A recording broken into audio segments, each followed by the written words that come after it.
Magandang umaga, ngayon po ay araw ng Miyerkules, May 28, 2024. Update po muli sa lagay ng panahon.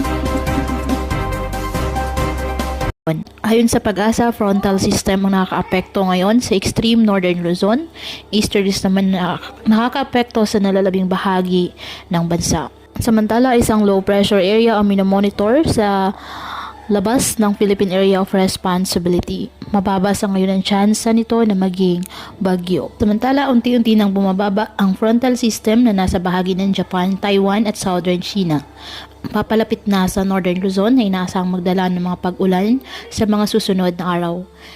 Inaasahang hahatakin din ito ang nagbabalik na habagat simula sa Huwebes na tutulong na magpaulan sa malaking bahagi ng bansa, lalo na po sa kanlurang bahagi ng Luzon kasama ang Metro Manila sa unang bahagi ng Hunyo.